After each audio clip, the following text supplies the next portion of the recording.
Hey guys, I just wanted to make a quick little video to refresh on how to simplify a fraction.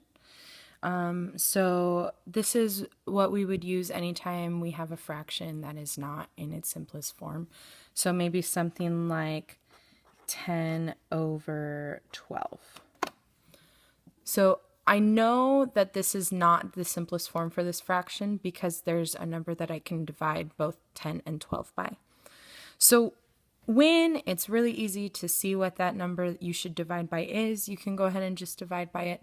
But I want to show you a method that will help you get that down to the simplest form as quickly as possible every single time. And that uses the prime factorization of a number.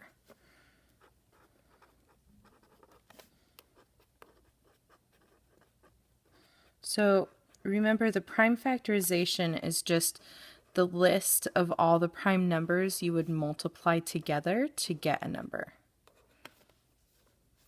So for 10, if we use a factor tree, we can figure out 10 is the same thing as 2 times 5. And since those are both prime numbers, I would circle them as sort of the bottoms of the branches.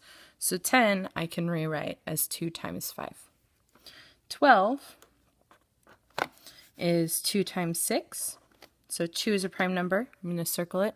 6 I can still break down farther though. It's 2 times 3, and then those are both prime numbers. So 10 equals 2 times 5.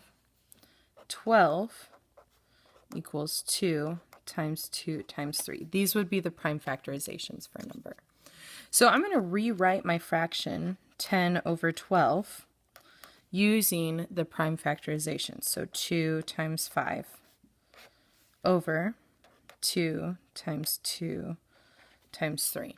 Now what I want to look for is any prime factors that the numbers have in common. And for this, both of them have a 2. So I know from doing division that 2 divided by 2 would just give me 1. So this right here basically just becomes a 1. And we know 1 times anything is equal to itself. So I take what's left over, multiply together, 5 on top, 2 times 3 on bottom, and the simplest form for 10/12 would be 5/6.